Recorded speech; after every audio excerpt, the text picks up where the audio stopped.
Andito naman po tayo, your daily guide in choosing sa pagpili ng mga masuswerteng araw sa buwan ng Mayo.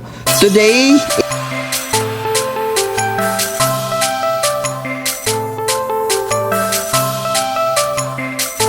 oras. Simulan natin, may 1 araw na Biyernes. Si Snake, ang kailangan mag-ingat, west na lokasyon, ang kailangan nating iwasang lahat. Ang mga masuswerteng oras ay nasa screen nyo na po. Ang mga masuswerteng activities para sa unang araw ng Mayo, paliligo ng dagat. And maswerte rin po ang pagtatahi ng mga sirang lambat sa mga mahal nating mga mangingisda. Ang unang araw ng Mayo, holiday yan, di ba? So pwede kayong maligo ng dagat. Ang paliligo ng dagat will help you matanggal ang negative energy sa katawan ninyo. Kung feel ninyo na dragging yung energy mo, sunod-sunod yung pagkakasakit mo, the best way that you can do this time is take a dip sa dagat. At sa mga minamahal natin na mga mangingisda, wag muna kayong magpalaot on May 1. Ibigay ninyo ang May 1, ilaan ninyo ang May 1 sa pagkukumpuni ng inyong mga lambat. Tahiin nyo yan kasi sa pagbalik ninyo, magiging marami ang inyong huli. Ano ang kailangan nating iwasan sa May 1? Iwasan natin ang pag-aalay ng sakripisyo, pagkakawang gawa, pagdodonate, kasalan o pagpapakasal, paglipat ng tirahan or residence relocation, pag-i-install ng mga appliances at pagdalo ng libing ay hindi maganda on May 1. Dumako naman tayo sa May 2, araw na Sabado. Si Horse ang kailangan mag-ingat, south na lokasyon ang kailangan nating iwasan. Ang mga masuswerteng oras ay nasa screen nyo na po. Maswerte sa May 2 ang pagkakawang gawa, pag-aalay ng sakripisyo, pagdodonate, pag-aalay ng dasal para kayo ay swertehin, pag-aalay ng dasal para kayo ay mabuntis, cesarean delivery ay maswerte sa araw na ito, engagement, maswerte rin sa araw na ito, unang araw ng pagpapaayos o paggagawa ng inyong tahanan, building your house, ay maswerte sa araw na ito.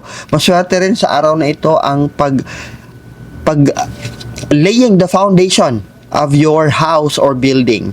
Pag-i-install ng mga bintana at pintuan, maswerte rin sa araw na ito. And ang kailangan nating iwasan ay kasalan o pagpapakasal. Hindi maswerte on May 2 ang pagpapakasal.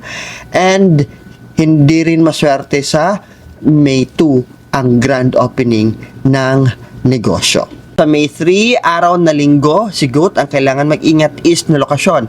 Ang kailangan nating iwasang lahat at ang mga masuswerteng oras ay nasa screen nyo na po.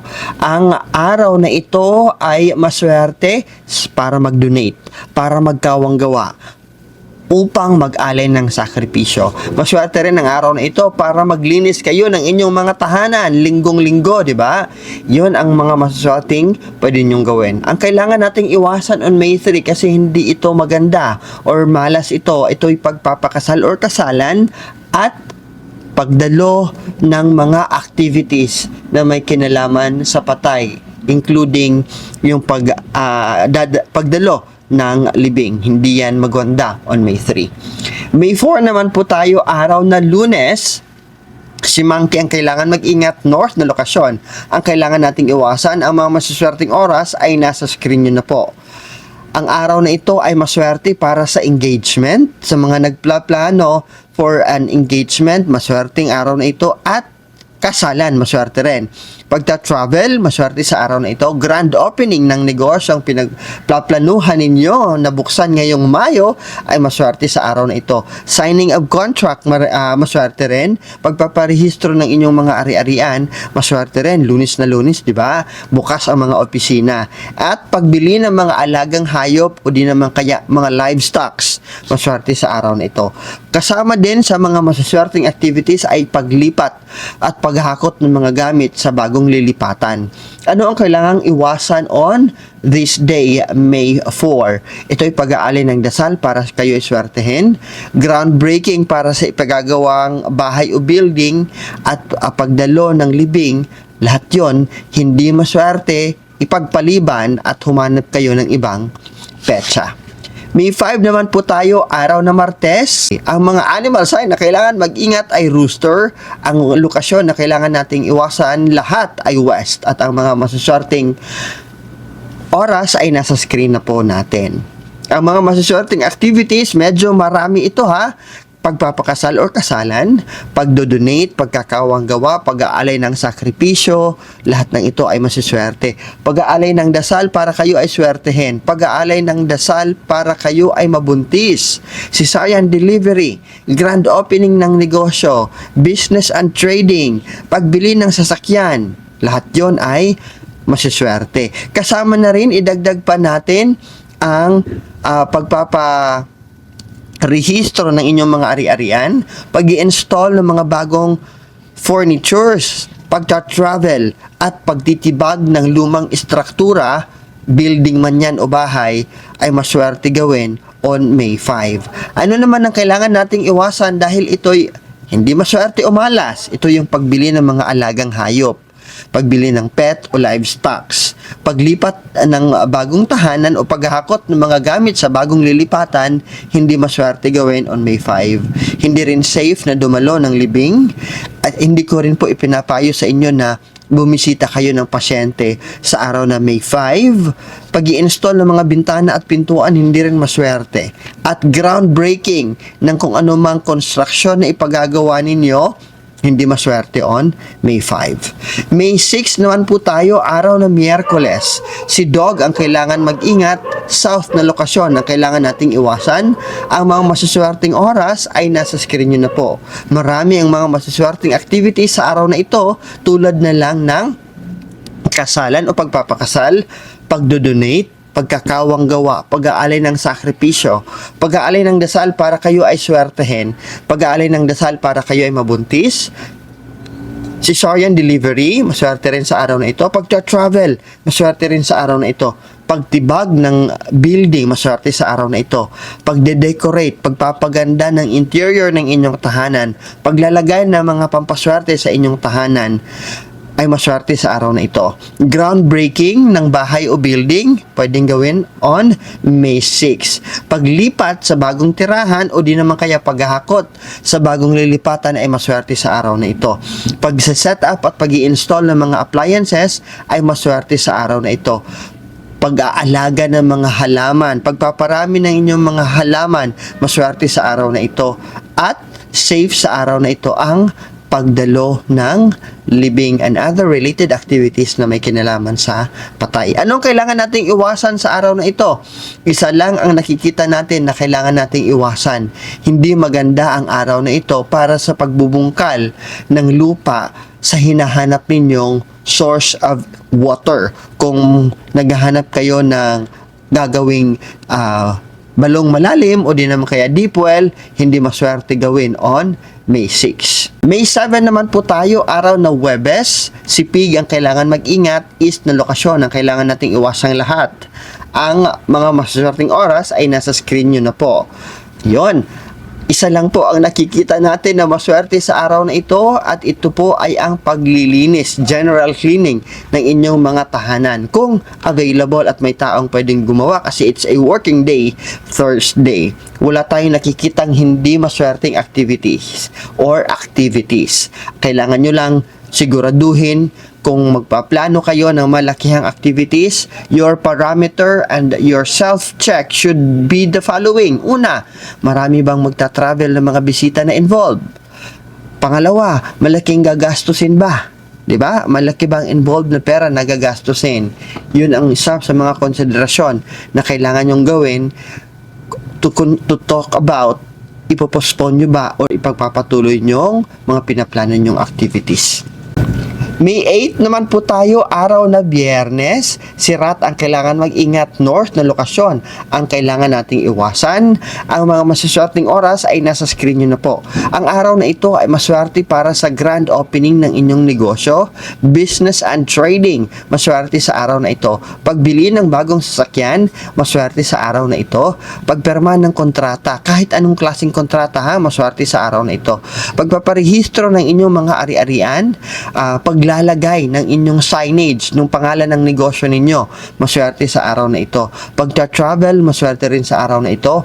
Pagtitibag ng any structure or any struktura, maswerte tibagin ngayong araw na ito, May 8. Pag-a-adapt ng bata, legal adoption, maswerte sa araw na ito. Residence relocation o paglipat sa bagong tirahan o paghahakot ng mga gamit sa bagong lilipatan ay maswerte sa araw na ito. Groundbreaking ng ipagagawang building o bahay, maswerte sa araw na ito. Pag-i-install ng mga bintana at pintuan, maswerte sa araw na ito. At safe sa araw na ito ang pagdalo ng libing. Ano ang kailangan nating iwasan sa araw na ito? Nangunguna na dyan ay ang kasalan o pagpapakasal, pag-i-install ng mga appliances, pagbisita ng pasyente sa hospital ay hindi maswerte sa araw na ito, at pagsaset up ng mga appliances na bagong biling appliances o regalong appliances, hindi maswerte i-set up on May 8. May 9 naman po tayo, araw na Sabado. Si Ox ang kailangan mag-ingat, west na lokasyon. Ang kailangan nating iwasan, ang mga masuswerteng oras ay nasa screen nyo na po. Ang araw na ito ay maswerte para sa pag-a-adapt ng bata o legal adoption. And ipoproseso nyo na o kukunin nyo na yung bata, maswerte gawin on May 9. Maswerte rin sa araw na ito ang pakikipagkita sa mga malalayong kaibigan, yung mga matatagal nyo ng kaibigan at mga malalayong kamag-anak. It will create or it will one is to create a connection back again. Pangalawa, itong mga taong bibisitahin ninyo, magkikipagkita kayo, will bring good news or will be a big help sa inyo. Ano ang kailangan nating iwasan sa araw na ito? Ito'y groundbreaking ng ipagagawang bahay ba yan? O di naman kaya, ano tawag natin dito? Whatever it is, bahay o building. I-save sa araw na ito ang groundbreaking, pagdalo ng libing or any activities related sa patay, at taking legal action. So friends, ano yung sinasabi nyong taking legal action? Kung maghahabla ka, magpapabarangay ka, magpa-file ka ng kaso, wag nyong gawin on May 9 kasi hindi yan maswerte para sa mga bagay na yan. Okay? Nagets po ba yon? And of course, dadako naman tayo sa May 10. Si Ox ang kailangan mag-ingat, west na lokasyon ang kailangan iwasan. May 10 is araw na linggo. Ang mga masuswerteng oras ay nasa screen nyo na po. Maswerte ang araw na ito para maligo ng dagat. It's Sunday. Maglinis ng inyong tahanan. At safe sa araw na ito yung dumalo ng libing. Ang kailangan nating iwasan sa araw na ito, kasalan o pagpapakasal, paglipat sa bagong tirahan, o paghahakot ng gamit sa bagong tirahan, pag-i-install ng mga bagong biling furnitures, pag-aalay ng sakripisyo, pagdodonate at pagkakawang gawa, hindi maswerte on May 10. Pag-aalay ng dasal para swertehin, wag gawin on May 10. At building a house, dream house nyo ba yan? O magpaparenovate kayo, hindi maswerte kung ang first day for the construction or renovation ay mangyayari on May 10. Humanap kayo ng ibang petsa. May 11 naman po tayo. May 11, si Rabbit ang kailangan mag-ingat is na lokasyon. Ang kailangan nating iwasan at ang mga masuswerteng oras ay nasa screen nyo na po. Mahaba ang listahan ng mga masuswerteng activities. Kasama na dyan, pagpapakasal o kasalan, pag-aalay ng sakripisyo, pag-aalay ng dasal para kayo ay swertehin, pag-aalay ng dasal para kayo ay mabuntis, cesarean delivery, maswerte sa araw na ito, pagta-travel, maswerte rin sa araw na ito, pagtitibag ng struktura, maswerte sa araw na ito, paglilinis ng inyong tahanan, general cleaning, maswerte sa araw na ito. Pag-a-adapt, legally adopting a child, maswerte sa araw na ito. Grand opening ng kung anumang negosyo ay maswerte sa araw na ito.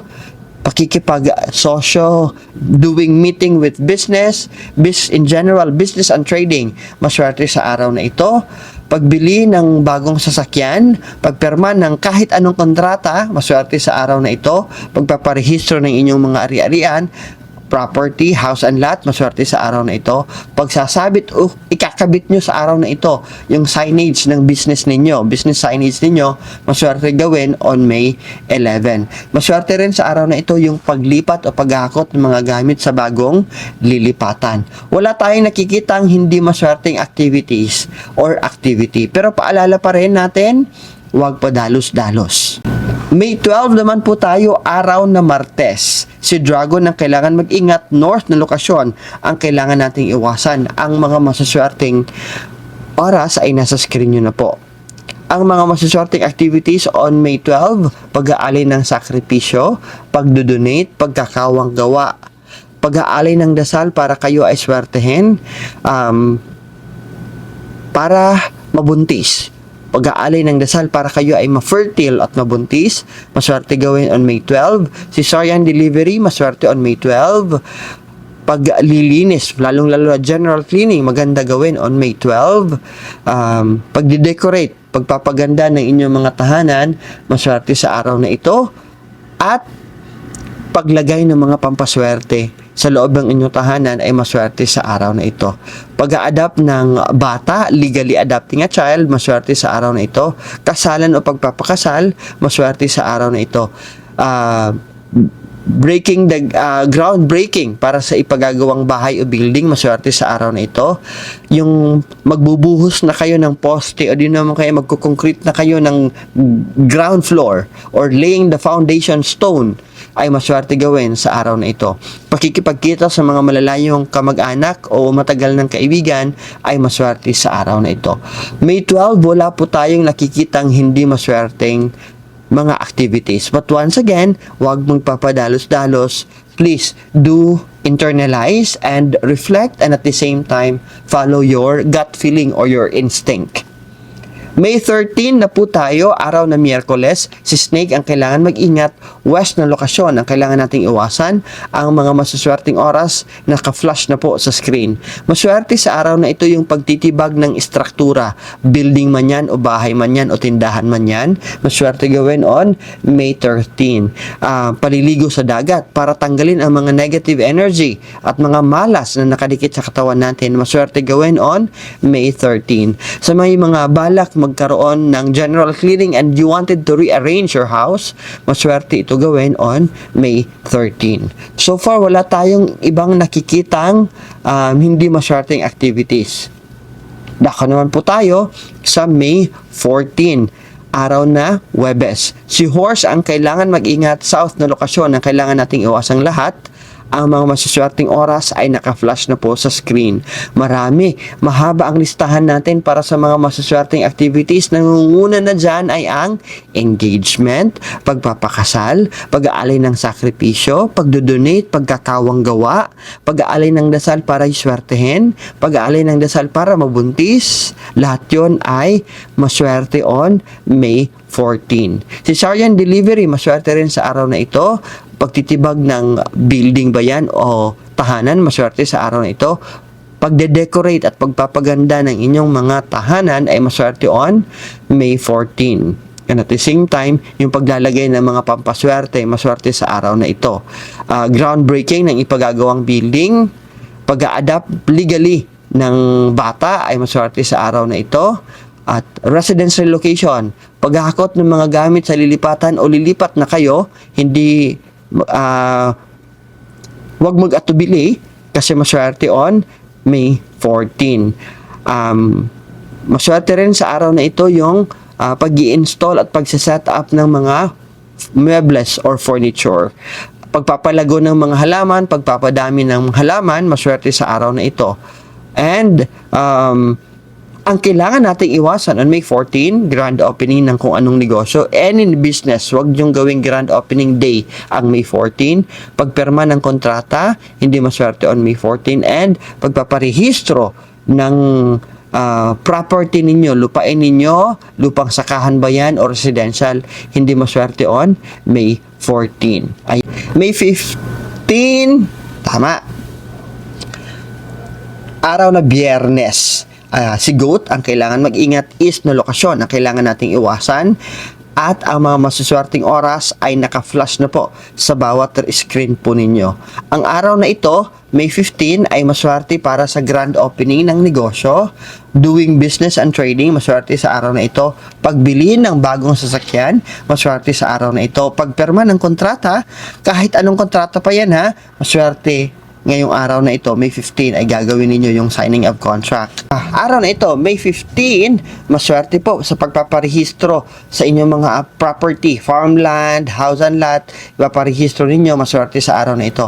Pag-aalay ng dasal para kayo'y swertehin, maswerte sa araw na ito. Groundbreaking ng ipagagawang building o bahay, maswerte sa araw na ito. Pagsiset up at pag-i-install ng mga appliances, maswerte sa araw na ito. Pag-travel, maswerte sa araw na ito. Pagpaparami ng halaman, pag-aalaga ng mga halaman, maswerte sa araw na ito. Pagbili ng alagang hayop at livestock, maswerte sa araw na ito. Paglilinis ng inyong tahanan ay maswerte rin sa araw na ito.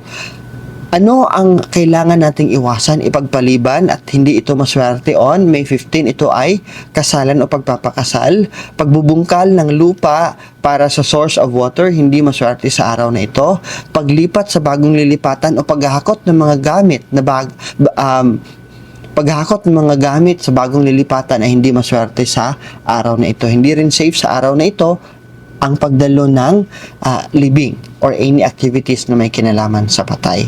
At bago po tayo magtapos sa mga kakapasok pa lang, I am inviting you. Timely, kinakailangan natin ang water activation.